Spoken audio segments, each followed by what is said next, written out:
बिस्मिल्लाहिर्रहमानिर्रहीम, अस्सलाम वालेकुम। मैं हूं आपका होस्ट चौधरी इरफान ज़ीर, आपको स्पोर्ट्स जोन में वेलकम कहता हूं।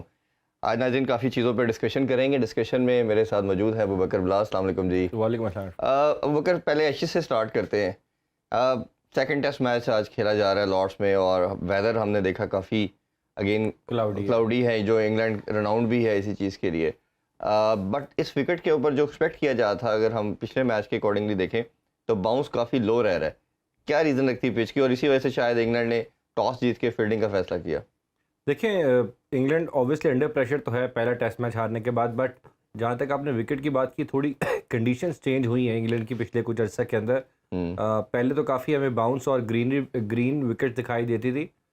इस बार भी मुझे लगता है कोशिश की गई है कि थोड़ी सी बेहतर विकेट बनाई जाए ओवल के निस्बत, बट शायद ये विकेट मुझे लगता है कि आगे जाके थोड़ा सपोर्ट करेगी, बॉलर्स को भी हेल्प मिलेगी। अभी तो स्टार्ट ऑस्ट्रेलिया ने बड़ा शानदार किया है, कोई विकेट अभी तक नहीं गवाई, बट ऑब्वियसली इंग्लैंड ने यही सोच के पहले बॉलिंग की है कि हम इनको क्लाउड्स भी हैं, वेदर भी थोड़ा विंडी है, तो उसको देखते हुए इनके विकेट्स गिराएं और कम से कम टोटल के ऊपर स्टेट कर सके। अच्छा, एक चीज़ हमने देखी कि इस दफ़ा मोइन अली टीम का पार्ट नहीं है, और लास्ट टाइम उन्होंने कुछ आउट तो किए बट बहुत ज़्यादा रन्स भी कंसीड किए। क्या आपको लगता है कि इंग्लैंड अभी सिर्फ उनके पास जो है वो जो रूट ही है, वो भी आपको पता है कि बैटिंग ऑलराउंडर है, तो आपको क्या लगता है कि ये टोटल पेस विकेट ही बनाई है उन्होंने, फास्ट बॉलर को मदद देगी, या कहीं ना कहीं स्पिनर लैग करेगी इंग्लैंड? देखिए, स्पिन पे तो मुझे लग रहा है कि थोड़ा स्ट्रगल कर रही है, उनके पास कोई खास स्पिनर जिस वक्त लॉट में मौजूद नहीं है। हालांकि रेहान अहमद को उन्होंने इस सेकंड टेस्ट से पहले अपने स्क्वाड का हिस्सा ज़रूर बनाया था।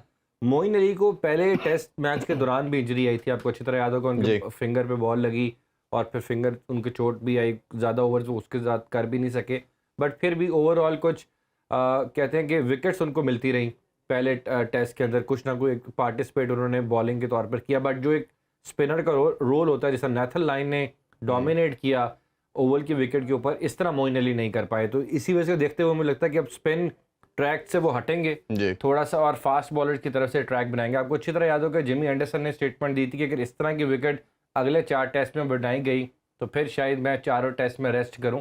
तो ये एक ऑब्वियसली उनके ऊपर, उनकी मैनेजमेंट के ऊपर भी था कि वो ऐसी विकेट बनाए जो कि उनके अपने बॉलर्स को भी सपोर्ट कर सकें। अच्छा, उसमें एक एंडरसन के और ब्रॉड के वाले से बात करना चाह रहे थे। ब्रॉड ने तो हमें पहले मैच में भी देखा कि अच्छी बॉलिंग की, विकेट्स भी ली, बट एंडरसन पे हमने बड़े टाइम के बाद देखा कि इंग्लिश कंडीशन में अगर वो आउट ना कर सके तो क्वेश्चन मार्क आता है। इवन दो एशियन कंडीशन के अंदर भी उन्होंने आउट किए, और ख़ास तौर पे पर्टिकुलरली न्यू बॉल के साथ हमारे पाकिस्तान में भी उन्होंने आके काफ़ी विकेट्स ली। इवन जब लेट 70 या 60-70 ओवर के बाद जब बॉल पुराना होता है, रिवर्स स्विंग भी उन्होंने अच्छी खासी की।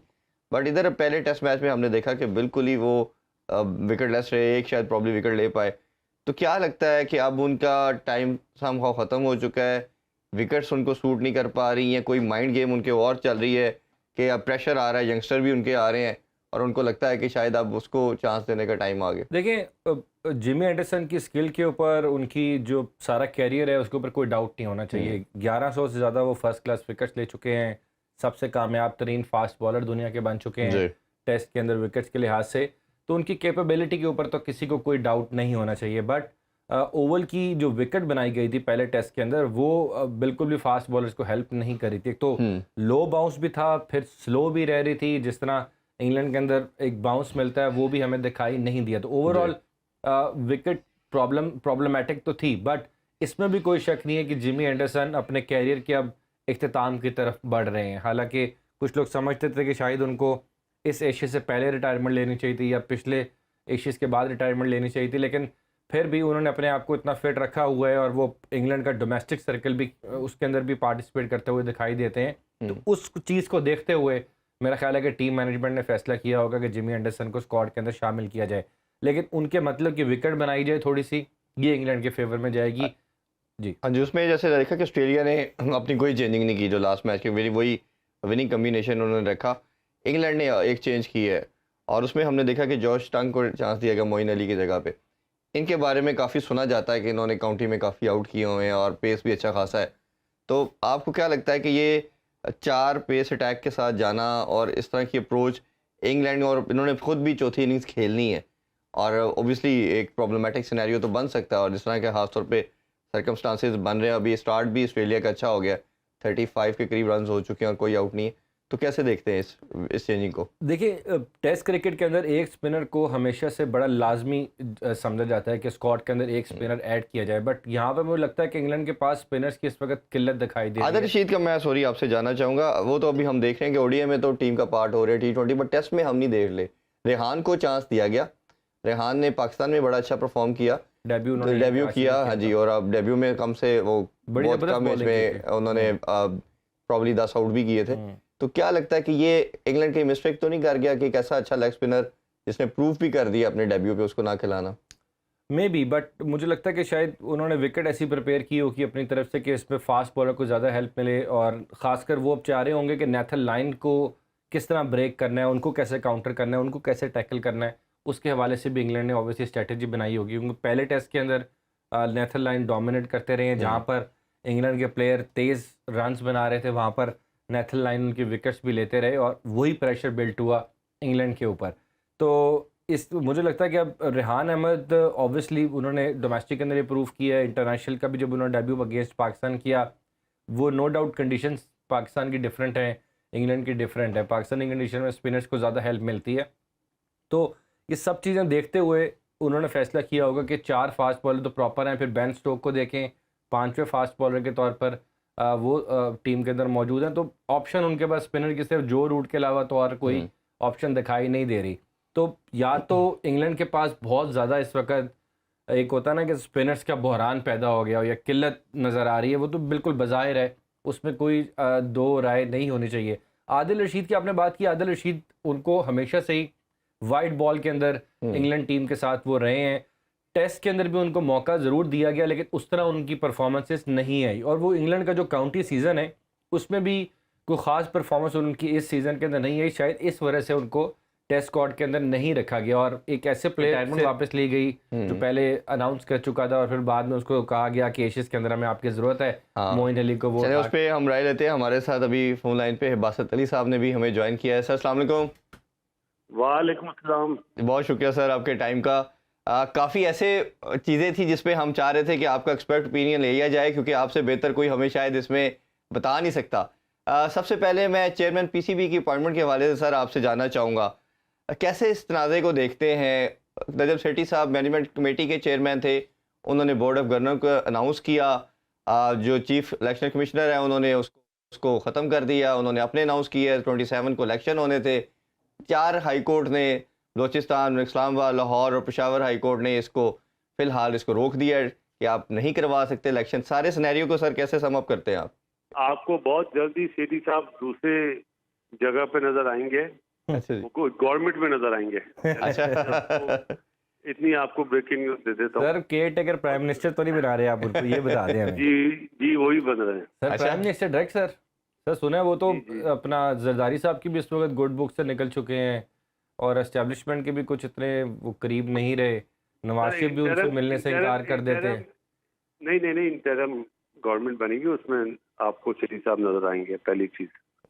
दूसरी बात ये कि जो आपने बोला ना बीओजी के मेंबरान, जो बीओजी बनी थी, ये बनाई किसने थी? पहले सेठी साहब ने बनाई थी ना जी। उसके बाद जो दूसरी बनाई थी वो किसने बनाई थी? चीफ इलेक्शन कमिश्नर साहब ने, राना शहजाद नहीं साहब। नहीं नहीं नहीं नहीं नहीं नहीं नहीं जनाब, यही तो मिस्टेक है। वो भी सेठी साहब ने बनाई थी। जो पहले वाले लोग थे वो भी सेठी साहब के लोग थे, और दूसरे वाले लोग वो भी सेठी साहब के लोग थे।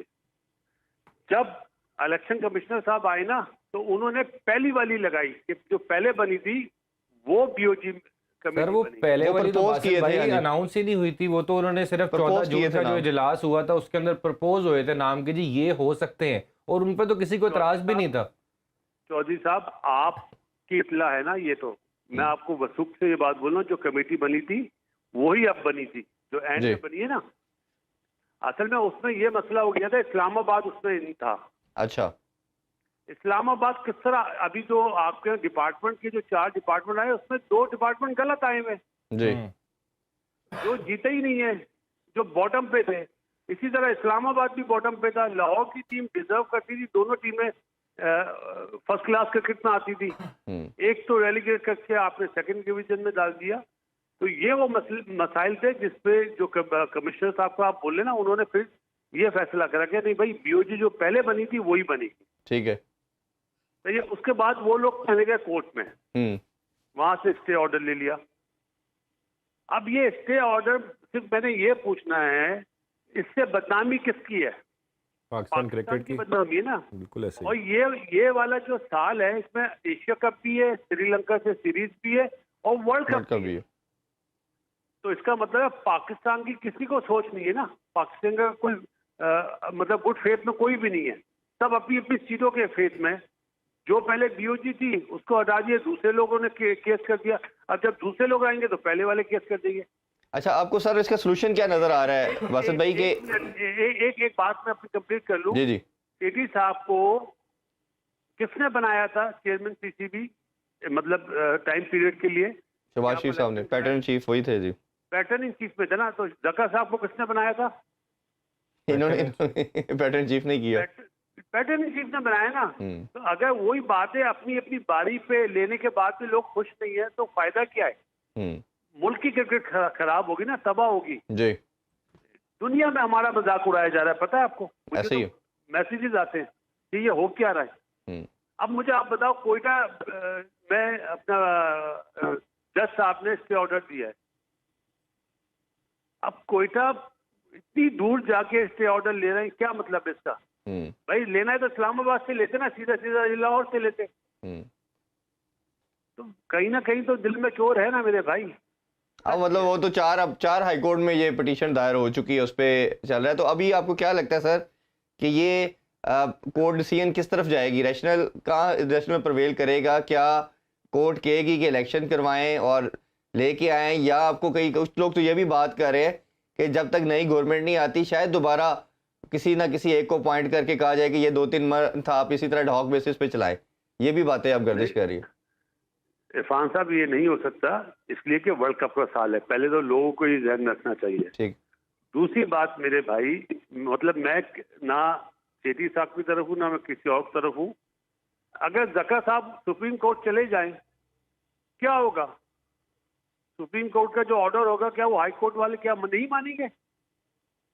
मानना पड़ेगा। अगर मानना पड़ेगा ना। अगर पैटर्न इन चीफ एक लेटर निकाल दे कि जी जिस तरह नजम सेठी साहब ने इलेक्शन कराए थे, मैं आपको भी 3 महीने देता हूँ, आप भी इलेक्शन कराएं दोबारा, फिर क्या होगा? ऐसे ही तो लोग जो है ना, असल में टेस्ट क्रिकेट को ना T20 की तरह खेलना चाह रहे हैं, जो गलत है। बिल्कुल ठीक। अच्छा सर, एक और जैसे वर्ल्ड कप का स्केड्यूल पे भी थोड़ा आपकी मैं ओपिनियन लेना चाहूँगा। हमने देखा एक तो काफ़ी लेट आया, और दूसरा फिर 2-3 चीज़ें इसमें आपसे हम डेफिनेटली जानना चाहेंगे। एक तो ये है कि पाकिस्तान ने काफ़ी रिजर्वेशन शो की कि हमारा मैच जो है इंडिया के साथ अहमदाबाद में ना रखा जाए, वो वेन्यू वही है।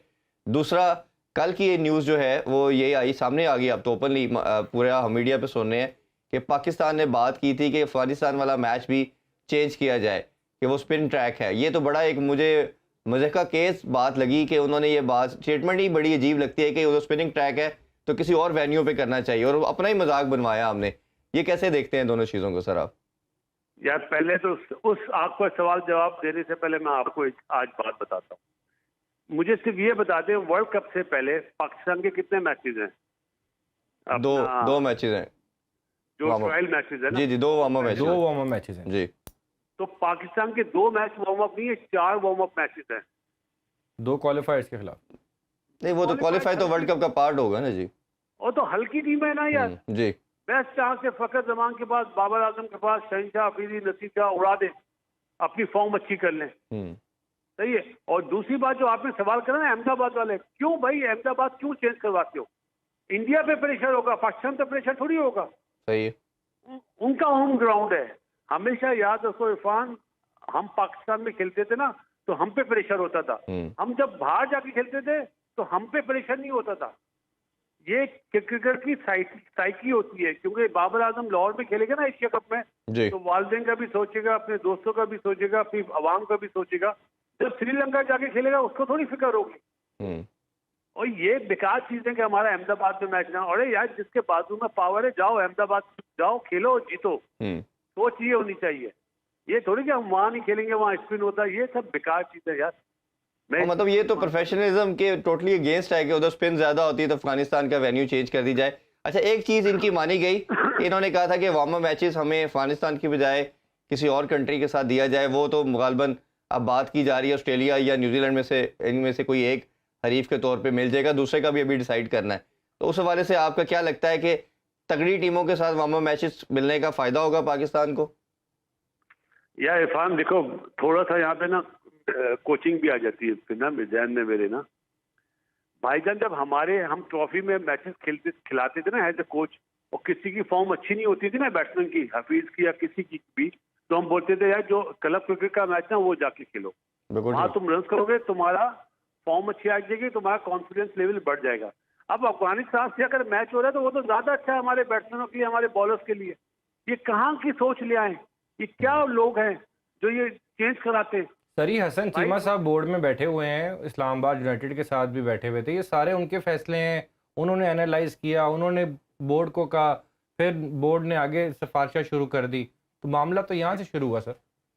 इरफान साहब, इस मुल्क की इससे बड़ी क्या ज्यादती होगी कि एक एनालिस्ट पाकिस्तान टीम का सिलेक्टर बना हुआ है। शर्म की बात है टेस्ट प्लेयर्स के लिए।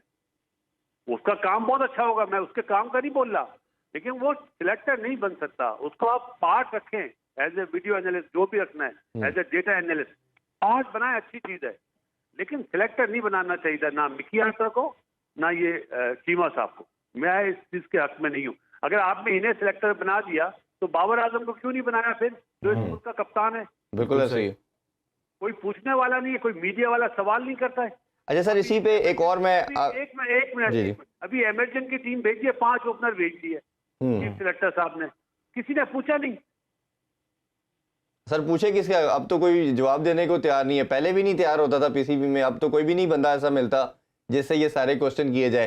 अच्छा सर, इसके साथ ही कनेक्टेड एक और क्वेश्चन बड़ा इंपॉर्टेंट आपसे मैं जानना चाहूँगा। पाकिस्तान वर्सेस श्रीलंका की सीरीज़ आ रही है, इस सिलेक्शन के ऊपर भी कई रिजर्वेशन है, मेरी अपनी तो काफ़ी हैं। पहले अगर मैं बैटिंग की बात करूँ तो सर, तो हुरैरा को चांस दिया गया, बड़ी अच्छी बात है, बच्चे ने रन्स किए, 2-2.5 साल में टीम में पार्ट बना। बट दूसरी तरफ अगर देखा जाए तो मुहम्मद बिन यूसुफ ने भी बहुत रन्स किए, उस बच्चे को नहीं रखा गया। तीसरा मुझे नहीं समझ आ रही कि कामरान गुलाम बेचारे का क्या कसूर था, जिसने 3 साल रन्स किए, 37 साल का रिकॉर्ड ब्रेक किया, टीम में आया, डगआउट में बैठा रहा, फिर दोबारा घर चला गया। वो बच्चा अब क्या ऐसा करेगा कि दोबारा टीम में आएगा? तो इस बैटिंग की सिलेक्शन को पहले बताइए कैसे देखते हैं, फिर बॉलिंग को मैं सेपरेट पूछता हूँ आपसे। तो मैं कामरान गुलाम देता हूँ, उसको भी चाहिए टेलीफोन कराए। सही ना। तो दूसरी चीज जो आपने हुरैरा की बात करी ना, अगर आप हुरैरा जिस टूर पे गए टाइम से, उसने करे 278 रन, उमर बिन यूसुफ ने करे 550 रन। सही है। टाटा बेस साहब को, ये मैं डेटा बेस साहब वाले को टाटा बेस बोलता हूँ, ये नहीं पता कि वो भी टॉप ऑर्डर बैट्समैन है और उमर बिन यूसुफ भी टॉप ऑर्डर बैट्समैन ओपनर है। 4 ओपनर भेज रहे हैं 2 टेस्ट मैच के लिए जी। इनसे सिर्फ ये सवाल पूछना चाहिए था कि भाई शान मसूद किस परफॉर्मेंस में सिलेक्ट हुआ है, जो सच है, और एक मिडिल ऑर्डर को आप ड्रॉ करके ओपनर डाल रहे हैं टीम में। असल में कोई पूछने वाला नहीं है, हमारे मीडिया वाले भी ना माफी के साथ बस। नहीं सर, हम तो पूछ रहे हैं। अच्छा, एक और इसी के साथ दूसरा मैं पूछना चाहूंगा, रिजवान का क्वेश्चन पूछ रहे हैं ना आप, तो मुझसे पूछ रहे हैं ना, जब प्रेस कॉन्फ्रेंस होती है वहाँ पूछना चाहिए ना सर। वो उधर जवाब ही नहीं देते, ये उधर अक्सर प्रेस कॉन्फ्रेंस में जवाब ही नहीं दिया जाता है इन चीज़ों का। अच्छा, इसमें बासत भाई, आपकी आवाज़ लाखों लोग सुनते हैं और बहुत से चाहने वाले आपको सुनना भी चाह रहे हैं। एक और मैं जानना चाह रहा था कि जिस तरह सरफराज ने परफॉर्मेंस दी अपना कम बैक के अंदर, 3 50 और 1 सेंचुरी लगाई उन्होंने, और अभी ऑब्वियसली है, सबको मालूम है डेफिनेट चॉइस जो है वो सरफराज होगी मैचेस के अंदर। तो सरफराज के होते हुए आप किसी यंगस्टर को लेके जाते, वही मिस्टेक रिपीट नहीं की जा रही कि जब रिजवान अच्छा परफॉर्म कर रहा था सरफराज डगआउट में बैठा रहता था। अब सरफराज 2 मैचेस खेलेगा, रिजवान को दोस्ती के अंदर फिर ऐड कर लिया गया। इस डिसीजन को कैसे देखते हैं आप? नहीं, रिजवान दोस्ती में ऐड नहीं हुआ, मैं आपकी इस बात से इत्तेफाक नहीं करूंगा। सही है। और याद रखें कि पाकिस्तान में सीरीज होती है तो 1 विकेट कीपर चल जाता है। जहाँ पे आपने फ्लाई करना होता है, 4 घंटे की फ्लाइट होती है, वीजा मसला होता है, तो वहाँ 2 विकेट कीपर ही। तो यंगस्टर नहीं जा सकता था? मेरा क्वेश्चन ये कि अबू बकर में बैठा हुआ हूँ, 2019 के अंदर भी हमने देखा था कि हम वर्ल्ड कप खेलने गए थे 1 विकेट कीपर के साथ, रिजवान को हम ड्रॉप कर गए थे जाते जाते। उस टाइम पे रिजवान भाईजान टीम में आया नहीं था, जो साहब भी बोल रहे हैं ना, उन्हें मैं जवाब दे देता हूँ। लेकिन सर उससे बिल्कुल बिफोर पहले वर्ल्ड कप से हमने ऑस्ट्रेलिया के खिलाफ देखा था, 2 सेंचुरीज की थी रिजवान ने। उमर अकमल भाई, आप डोमेस्टिक को तो टॉप क्लास क्रिकेट से नहीं सर मिला। अगेंस्ट ऑस्ट्रेलिया अबू धाबी के अंदर और यूएई के अंदर 2 सेंचुरीज कर दी थी उन्होंने वर्ल्ड कप से पहले। तो वर्ल्ड कप क्या टेस्ट 5 दिन का हुआ था भाई? नहीं, वनडे वर्ल्ड कप था 2019 वाला। आप रिपीट कर लीजिएगा अपनी ये मेमोरी। तो जो आप बात कर रहे हैं ना अपना इरफान, तो ये अबू बकर है जी, अबू बकर साहब हमारे स्पोर्ट्स रिपोर्टर भी हैं, वो क्वेश्चन कर रहे हैं जी आपसे। अबू बकर भाई माफी चाहता हूँ। नहीं सर, नहीं सर, असल में क्योंकि मैं टेलीफोन पे हूँ तो देख नहीं पा रहा हूँ। Highly regarded sir. तो रिजवान माइट भी हो सकता है नंबर 3 खेल जाए, माइट भी, ये मैं अपना वो कह रहा हूँ। क्योंकि अब जो सरफराज जो हेड कोच बना ना, वो सरफराज को लाइक नहीं करता है, जो ग्रांट है ना। क्योंकि ये तो हम, इसने तो मुझे, जब मैं सिंध की कोचिंग कर रहा था हेड कोच था, मुझे बोला सरफराज को आप वनडे से T20 से भाग करें। तो मैंने बोला भैया मैं नहीं करूंगा। तो उसने फिर जोर दिलवाया ऊपर से। अच्छा, मैंने बोला बासित अली कामों में नहीं पड़ता है, मेरा कप्तान सरफराज भी है, सरफराज भी खेलेगा। तो उसके बाद वो खामोश हुआ। तो वो ये चीज करेगा जो वाइस कप्तान बनाया है रिजवान को, इसलिए कि प्रेशर डालने के लिए सरफराज के ऊपर। असल में इरफान, ये ईस्ट इंडिया कंपनी आ गई है भाई माफी के साथ हमारे मुल्क में। आई दो एग्री सर। सिलेक्टर बने हुए गोरे, एक बने हुए डेटाबेस डाटाबेस, जिन्हें टीम के साथ रखना चाहिए, सिलेक्टर नहीं बनाना चाहिए था। ऐसे मुझे एक बात बताओ यार, अफसोस के साथ कर, मैं अपना नहीं बोल रहा, क्या इस मुल्क में शोएब अख्तर, यूनुस खान, मिसबाह उल हक, क्या वो ये मुल्क छोड़ के चले गए क्या? इंजमाम उल हक, क्या वो नेपाल चले गए? सर हमने तो मोहम्मद यूसुफ को रिप्लेस करके साउथ अफ्रीका ने ऐसा बैटिंग कोच उठाया जिसका सिर्फ कैरियर पे एक मैच है। तो अब बताए ना, तो ये क्या मतलब, वही है ना, ईस्ट इंडिया कंपनी नाम सही दिया है ना। ऐसे ही। अच्छा बसंत भाई, थोड़ा सा मैं स्पिन डिपार्टमेंट के वाले से भी आपकी राय जानना चाहूँगा। हमने देखा कि यासर शाह हमारे जब से सईद अजमल के बाद 7-8 साल से जो उसने फतुहात दिलवाई पाकिस्तान को, लास्ट सीरीज़ भी जो खेली गई उसमें भी बड़ा अच्छा परफॉर्म किया, फिर आउट ऑफ नोवेयर वो गायब हो जाते हैं, कोई पता नहीं चलता। फिर हमने 2 साल साजिद खान को रखा और हमें पता है कि श्रीलंका के पास लेफ्ट हैंडेड बैटर काफ़ी हैं और ऐसी कंडीशन के अंदर वो अच्छा उसने परफॉर्म किया हुआ है। बांग्लादेश में उसने 8 आउट किए थे। फिर कहा जाता है जी सडनली कि उसके एक्शन में कोई प्रॉब्लम है और उसको टीम में बाहर कर दिया जाता है, ना प्रॉब्लम हल हुआ ना वो नज़र आया कहीं, उसको नहीं रखा गया। और 2 लेफ्ट हैंडेड हमने जो है ऑफ स्पिनर डाल दिए, जिसमें नुमान अली भी है और नवाज भी है। और हमने left arm spinner, off spinner नहीं, लेफ्ट आर्म जी लेफ्ट आर्म स्पिनर की बात कर रहा हूँ, तो वो हमने डाल दिए। अब ऑफ स्पिनर हमारे पास हमने डाला ही कोई नहीं है और हमने अबरार एक मिस्ट्री स्पिनर ऐड किया। तो अब पाकिस्तान जैसे कंट्री के अंदर कोई लेग ब्रेक बॉलर का ना होना, उसामा भी था, यासर शाह भी था, शादाब भी है, चले वो तो ओडीआई खेलते हैं या T20, तो आपको लगता नहीं है ये अनजस्टिफाइड है कि आप एक तरह की सारी सिलेक्शन कर डाली आपने? एक नाम भूल गए आप इसमें, जी जी, इमाद वसीम।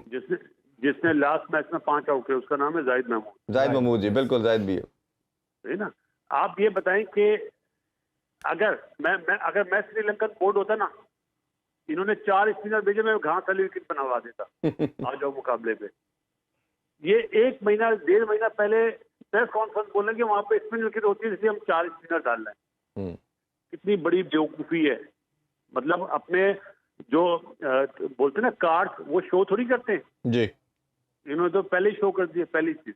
दूसरी बात ये कि आपने लेफ्ट आर्म स्पिनर की बात करी है 2, अब दोनों कंफ्यूज रहेंगे कौन खेलेगा। ऐसे ही। और टोटल 2 टेस्ट मैच है, कोई 5 टेस्ट मैच नहीं है, 2 टेस्ट मैच है। असल में इन्हें ये नहीं पता, कोचेज जितने भी लगे हैं, कि हमारा मेन बॉलर कौन होगा उस ओवर पे। क्या नुमान अली होगा, क्या नवाज होगा, क्या अबरार होगा, इन्हें यही नहीं पता अभी। ये आधा तीसरा आधा बटेर वाली चीज कर दी इन्होंने जी। और साजिद खान 100% होता था यार, वो उसको तो ये बोला गया जो हमें पिछली सिलेक्शन कमेटी में, ये अल्लाह बेहतर जानता है, हमने जो सुना है, जो मोहम्मद वसीम थे ना चीफ सिलेक्टर, उन्होंने बताया कि यार रमीज भाई ने बोला कि इसका नॉन बॉलिंग आर्म जो है ना वो उठता ही नहीं है, एक हाथ से बॉलिंग करता है। ऐसे ही। ये अल्लाह बेहतर जानता है कि आया रमीज भाई ने बात बोली या नहीं बोली। नहीं, ये सकलैन साहब ने भी कही थी, जो हमारे लेजेंड स्पिनर और कोच रहे हैं, उन्होंने भी ये बात बोली थी कि उसका बॉलिंग एक्शन का इशू है, हम इसको मॉडिफाई करके फिर लेके आएंगे। वो बेचारा गया और फिर वापस ही नहीं आ सका। तो मेरा तो ये सवाल है भाई, वो एक हाथ से जब आउट कर रहा है तो करने दो ना यार। दूसरे को क्या करना आपने। अच्छा वासिफ भाई, आपकी डोमेस्टिक के ऊपर बहुत गहरी नज़र होती है। एक हमने देखा मोहम्मद इमरान जूनियर लड़का आया, लेफ्ट आर्म फास्ट बॉलर, उसने बड़ी ज़बरदस्त परफॉर्मेंस दी, नेशनल T20 का भी टॉप हाईएस्ट विकेट टेकर बना। अब्बास अफरीदी को देखा, उसने पीएसएल के अंदर परफॉर्मेंस दी, ना वो इमर्जिंग टीम में आते हैं सर, ना उनको पाकिस्तान टीम का कोई बेंच पे बैठाया जाता है, तो ये किस तरह प्लेयर डेवलप होंगे?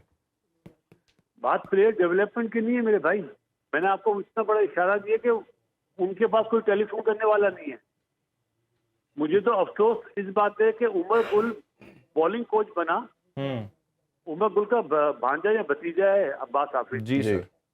और वो नहीं बोल पाता। वैसे तो वो बहुत सारे ट्वीट करता था और अपने जो डिजर्विंग बच्चा था अब्बास आफरीदी, जिसने पिंडी में मतलब पटाखा विकेट पे हैट्रिक करी, 5 आउट करे, उसके लिए उसने ट्वीट नहीं करा। इन जाती है ना, कोई इन बच्चों का कोई बोलने वाला नहीं है, चाहे वो कामान हो, चाहे वो अपना अब्बास आफरीदी हो।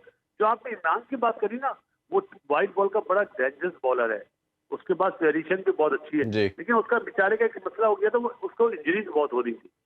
ओके, अब तो वो शायद यूएसए सेटल हो चुके हैं सर, वो तो इधर अब है ही नहीं है, वो रहते यूएसए रहते। अच्छा, मैं एक और थोड़ा सा पेस अटैक के हवाले से जानना चाहूँगा। हमारा ट्रम्प कार्ड जो वर्ल्ड कप में है, हमारा जो जिसे कहना चाहिए पेस अटैक की जान है, वो शहनशाह अफरीदी है। आपने देखा कि वर्ल्ड कप में भी इंजरी होगी, हम फाइनल लॉस कर गए, अभी भी जो हम उनको इंजरी के साथ खिला रहे हैं, पीएसएल में भी हमने देखा कि उनका 7-8 नॉच पेस नीचे आया हुआ है। आपको बसंत भाई लगता नहीं है कि अभी भी हमें ये टेस्ट में खिलाना रिस्क हो सकता है, क्योंकि एशिया कप है, फिर वर्ल्ड कप है, या आपको लगता है कि ज़्यादा खेलने से ही वो सेटल होगा, बेहतर होगा और पाकिस्तान के लिए बेनिफिशियल हो सकता है? देखें, आपने जो इंजरी वाली बात करी है, उसके बाद नो डाउट तो उसके परफॉर्मेंस, उसके फिटनेस का जो म्यार है वो थोड़ा डाउन हुआ है। इसीलिए आपने देखा वो अभी 4 ओवर की क्रिकेट खेल रहा है इंग्लैंड में, वो भी नसीम शाह भी। अब मुझे आपने जो शहनशाह अफरीदी बोला ना, मेरे लिए ट्रम्प कार्ड होगा नसीम शाह, माफी के साथ। जी, शाहीन नो डाउट, शाहीन बहुत अच्छा बॉलर है, अल्लाह ताला उसको फिट करे, कामयाब करे, हमारे मुल्क के लिए अच्छा है।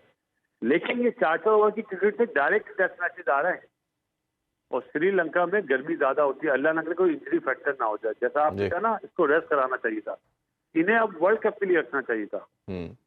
अच्छा, एक और बॉलर है जिसके लिए लोग बात नहीं कर रहे, उसका नाम है मोहम्मद हसनैन जी। उसके बाद पेस भी है, उसको कहाँ रखा हुआ है?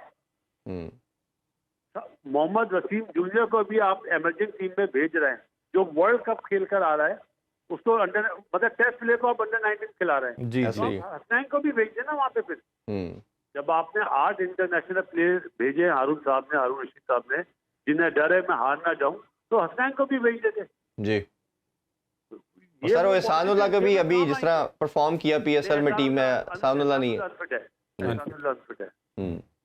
लेकिन ऑब्वियसली आपका वर्ल्ड कप में बड़ा एक वाइटल हो सकता है कि जो जिस पेस की वो नॉच की बॉलिंग कर रहा है, तो हमें जरूर उसको कंसिडरेशन में रखना चाहिए। बसंत भाई, मेरे भाई वो 10 ओवर के लिए 10 ओवर में फेल हुआ है, 4 ओवर में कामयाब है। वो जो अभी न्यूजीलैंड के अगेंस्ट खेला है वो इतना इंप्रेसिव सर, उसको बेचारे को खिलाया भी तो पिंडी की ट्रैक पे गया ना, जहाँ सूटेबल विकेट्स थी, उधर तो उसको बेचारे को चांस ही नहीं दिया गया। तो जिस पे भी हम डिस्कशन तो कर सकते हैं कि फेवरेबल कंडीशन, हाँ, तो उस पे भी असल में खिलाने वालों के पास आंखें होनी चाहिए ना, मोबाइल फोन नहीं होने चाहिए, वरना मोबाइल फोन की घंटियां बजेंगी, फोन आएंगे मिनिस्टर के, किसको खिलाओ। तो ये हो रहा है भाई। बिल्कुल ठीक है सर। अब जैसे अभी तो हम फ्यूचर में बड़ी वर्ल्ड कप्स को लेके बातें करेंगे। मैं लास्ट क्वेश्चन में ये पूछना चाहूँगा, आपको क्या लगता है कि कौन सी 4 टीमें ऐसी स्ट्रांग लगती हैं, पाकिस्तान उसमें है या नहीं, जो सेमीफाइनल खेलेंगी वर्ल्ड कप का? भाई मैंने आपको कहा ना, हमारे 4 मैच तो हो गए और बेहतरीन चांस है हमारे बॉलर्स को फॉर्म में आने का, हमारे बैटर्स को फॉर्म में आने का। तो पाकिस्तान को उन 4 टीमों में आप लिख लें। एक मेरी टीम पहली ये टीम हो गई, दूसरी ऑस्ट्रेलिया, तीसरी इंग्लैंड, चौथी इंडिया। ठीक है सर, आप भी बहुत सारी इंडिया में क्रिकेट खेले हैं, कि आप समझते हैं कि इंडिया की विकेट्स में कुछ तब्दीली आई है पहले की निस्बत, या वैसी है? ये इंडिया का टूर्नामेंट नहीं है भाई, जो लोग बोल रहे हैं ना स्पिन, वहाँ पे बॉल स्पिन होता है।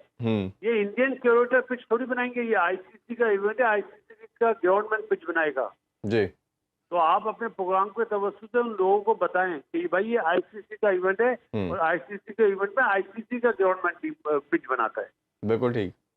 लेकिन सर आईसीसी में तो इन्फ्लुएंस बहुत ज्यादा है ना बीसीसीआई का। हाँ, लेकिन वो बनेगी तो आईसीसी के थ्रू, आईसीसी के थ्रू ही बनेगी ना। फिर अगर इन्फ्लुएंस होता तो अपना ये जो टेस्ट चैंपियनशिप का फाइनल है ना, ये इंग्लैंड में नहीं होता, इंडिया में होता। इंडिया में होता है, उनसे कंसर्न मेरे से पूछने का मतलब ये था कि हमें हमारे बैटर्स को ये कंडीशन सूट करेंगी, हमारे बॉलर्स को भी। 100%, 100%। दुआ करें बस रिवर्स हो जाए हमारा। वो बहुत जरूरी है। होगा तो उसी के सहारे हम जिंदा है। अच्छा बासित भाई, एक लास्ट आपका होने का फायदा उठाते हैं, एशेज के हवाले से भी थोड़ी बात कर लें। हमने देखा कि जो मोमेंटम गेन किया ऑस्ट्रेलिया ने चैंपियनशिप का फाइनल जीतने के बाद, और जो परफॉर्मेंस दी वो हम सबके सामने है, और जिस तरह का खूबसूरत टेस्ट मैच जीता उन्होंने, बड़ा बराबर की क्रिकेट खेली। आपको क्या बेसिक गलती लगती है इंग्लैंड की तरफ से? पहली इनिंग्स में एग्रेसिव अप्रोच इंग्लैंड की जो उन्होंने डिक्लेयर कर दी, या कैच का ड्रॉप होना, या ऑस्ट्रेलियन माइंडसेट जो था एग्रेसिव, वो उनसे विक्ट्री लेके चला गया? देखें जी, ये सारी बातें मैं अपने YouTube चैनल पे बोल चुका हूँ। आप चाहते हैं मैं दोबारा बोल दूं तो बोल दे। जी जी प्लीज। सबसे पहला, जो इंग्लैंड ये टेस्ट मैच हारा अपने विकेट कीपर की वजह से हारा, जो उसने कैचेस छोड़े ना, कैचेस छोड़े जी, 3-4 कैचेस छोड़े। और प्लस जो उनके पास स्पिनर था वो कुछ पाई का नहीं था, उसको जबरदस्ती टीम में डाल दिया, जो गलत है। मतलब उनके पास एक लीच अनफिट हो गया था, तो प्रॉपर स्पिनर डालना चाहिए ना। इसका मतलब है कि वहां पे भी सिस्टम से स्पिनर नहीं आ रहे इंग्लैंड से। अभी बासित भाई हमने बात की रेहान अहमद, जिसने डेब्यू किया था पाकिस्तान के अगेंस्ट, 18 साल का लड़का, बड़ा खूबसूरत उसने डेब्यू किया था। हमारे काफी 7-8 लड़के उसने एक इनिंग में आउट भी किए। तो आपको लगता नहीं कि लॉट में ऐसे लड़के थे इनके पास? नहीं, तो वो पिच पे, अब पिच जिसपे लॉर्ड्स पे मैच हो रहा है, वो पिच ऐसी नहीं है जहाँ पे स्पिनर को खिलाना चाहिए। अगर ज्यादा से ज्यादा खिलाना भी है तो वो उनके पास है जो रूट, वो 10-12 ओवर कर लेगा। ये यहाँ पे इन्हें खिलाना चाहिए था मार्क वुड को, इंग्लैंड को, जो गलती कर रहे हैं ना। और इंग्लैंड ने भी वही गलती करी जो इंडिया ने गलती करी, टॉस जीत के बॉलिंग कर ली। इस टेस्ट मैच में भी इंग्लैंड ने यही गलती करी है जी, ऐसे ही टॉस जीत के, क्योंकि वो उनके पास तो नेशनल लाइन है ना, तो 100वां टेस्ट मैच है, सही है। और ये इनके पास स्पिनर नहीं है, इन्हें चाहिए था मार्क वुड को खिलाए। मार्क वुड बहुत डेंजरस बॉलर है हर पिच का। उसके बाद पेस है 150 प्लस है वो, और जिस तरह वो रिवर्स करता है अनप्लेबल होता है। पाकिस्तान के अगेंस्ट उसने जो डंडे उड़ाए हैं, बाबर आजम दुनिया के नंबर 1 बैट्समैन है यार। तो आप देखें ना, इंग्लैंड असल में अभी खेल रहा है अपनी बेस बॉल। वो अभी उसी क्या बोलते हैं, जो हम क्रिकेट का जुमला बोलते हैं, उसी नशे में खेल रहा है। ये पाकिस्तान को वाइट वॉश करके चला गया वो। अभी उसके सामने ऑस्ट्रेलिया है। जी। अगर ये वाला टेस्ट मैच हार गया ना, तो इनकी बेस बॉल की जितनी भी गरमाइश थी ना, सब उतर जाएगी। जो अप्रोच उन्होंने शो की। अच्छा, थोड़ा सा मैं आपका ओपिनियन एंडरसन के हवाले से भी लेना चाहूंगा। दुनिया का नंबर 1 बॉलर माना जाता है, और खासतौर पर इंग्लिश कंडीशन का तो सबसे डेंजरस बॉलर कहा जाता है। क्या आपको बेसिक रीजन लग रही है? पेस तो ऑब्वियसली हमने देखा काफी 2-3 साल से काफी नॉच उनका ड्रॉप कर चुका है, बट फिर भी बहुत इफेक्टिव होते हैं। हमने ना रिवर्स देखी है उनकी तरफ से, ना न्यू बॉल के साथ वो इफेक्टिवनेस देख रहे हैं। तो क्या एज फैक्टर है, क्रिकेट खत्म होने की तरफ जा रही है, या कोई और वजह लग रही है आपको? आप ये एंडरसन की बात कर रहे हैं? जी, जेम्स एंडरसन की। जी, एंडरसन को उस तरह की पिच तो दें जिस तरह का वो बॉलर है। अब पाकिस्तान में उसने क्या करा कि 5 फील्डर, देखें अमूमन ऑस्ट्रेलिया इंग्लैंड वाले क्या कहते हैं, 5 स्लिप देते थे जी। अब आपने देखा होगा जो पहला टेस्ट मैच हुआ ऑस्ट्रेलिया के अगेंस्ट और हमारे अगेंस्ट, हमारी home series, 5 fielder of side पे आगे खड़े होते थे और 3 फील्डर ऑन साइड पे आगे खड़े होते थे जी। तो अब उन्होंने जो स्लिप में पीछे होते थे ना, वो स्लिप वाले फील्डर आगे रखना शुरू कर दिए, क्योंकि पेस नहीं है ना जी। वो चाहते हैं ड्राइव मारे और कैच आउट हो जाए। स्लिप एक पे स्लिप नहीं होती है, तो उसकी पेस का बहुत बड़ा फर्क पड़ा है। उसको चाहिए घास वाली पिच जहाँ बॉल सीम करे, स्विंग करे। अब वो ऐसी पिच बनाई नहीं है, क्योंकि बेस बॉल क्रिकेट के लिए इन्हें बैटिंग पिच की जरूरत है इंग्लैंड वालों को ना। जी। अगर वो घास वाली पिच बनाएंगे तो फिर थोड़ी मार पाएंगे वो लोग उस तरह के शॉट, ऐसे ही सीधी विकेटों पे मारते। बिल्कुल ठीक है। बासित भाई, बहुत शुक्रिया आपके कीमती टाइम का। इंशाल्लाह फ्यूचर में आपको फिर ज़हमत देंगे, और मेरा ख्याल है आपकी गुफ्तगू हम सब के लिए बहुत फ्रूटफुल होती है हमेशा की तरह। अब अगर एक पैकेज भी हमने तैयार किया है, बल्कि आप हमारे स्पेशल पैकेज लेके आए। हम कोशिश करते हैं कि अपने प्लेटफॉर्म से तमाम स्पोर्ट्स को भी कवर करें, और गोल्फ के लिहाज से एक पैकेज तैयार किया, पहले वो देखते हैं। लाहौर में पहला गोल्फ समर कैंप शुरू हो गया। पंजाब गोल्फ एसोसिएशन के ज़रिए तमाम 1.5 माह के गोल्फ सेशन में 6 बेहतरीन कोचेस 31 नौजवान गोल्फर्स को तरबियत दे रहे हैं। नौजवान गोल्फर्स कहती हैं कि स्किल्स डेवलपमेंट के लिए इससे बेहतर मौका मुयस्सर नहीं आ सकता। अच्छे कोचेस हैं, फ्रेंडली हैं, वो आपको नई चीज़ें सिखा रहे हैं। अगर आपकी फॉल्ट्स हैं, ये हैं, वो हैं, so it's new exposure. Free time में स्टडीज़ का इतना बर्डन नहीं है, so taking this camp as a new opportunity to learn something new. General manager Punjab Punjab golf association Major Kashif Bhatti का कहना है कि कैंप में रेंज ट्रेनिंग, कोर्स ट्रेनिंग के साथ साथ गोल्फ रूल्स से मुतालिक खुसूसी सेशंस भी रखे गए हैं। जो हमारे प्रेसिडेंट हैं उनका विजन था हम बच्चों को ऐसे ट्रेनिंग दें कि उसके बाद हम उनको फर्दर नेशनल और इंटरनेशनली ट्रेन करके इंस्ट्रक्टर्स के साथ उनको मैचेस में पार्टिसिपेट कराया जाए और पाकिस्तान का जो यंग टैलेंट है उसको प्रमोट किया जाए। कैंप में खिलाड़ियों को जदीद सैमुलेटर्स पर भी ट्रेनिंग दी जा रही है। कैमरामैन असलम हीरा के साथ अबू बकर बिलाल, सुनो न्यूज़, लाहौर।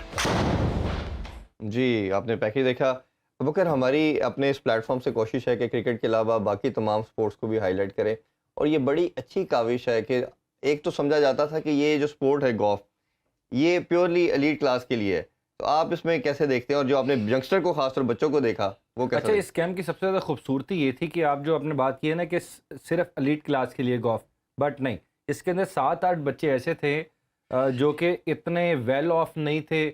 बिल्कुल जो कैडीज जो आते हैं उनके थ्रू बच्चे गोल्फ कोर्सेज के अंदर कदम रखते हैं, तो उनको भी पंजाब गोल्फ एसोसिएशन ने लुक आफ्टर किया, बाकायदा 1.5 माह का कैंप दिया है उनको, और वही फैसिलिटीज दी जा रही हैं जो एक एलीट। चलिए, ये तो बड़ा अच्छी चीज़ है कि वो सारे हम चाहते हैं, दुआ करते हैं कि तमाम स्पोर्ट्स क्रिकेट के अलावा भी फ्लरिश करे। आप सबको साथ इजाज़त भी चाहते हैं और ईद मुबारक भी कहते हैं। अपने और अपने प्यारों के साथ ईद एंजॉय और सेलिब्रेट करें, और उनका भी ख्याल रखें जो तमाम लोग डिजर्विंग है। आपसे इंशाल्लाह दोबारा मुलाकात होगी नेक्स्ट शो में। अपना ख्याल रखें। अल्लाह हाफिज़। पाकिस्तान जिंदाबाद।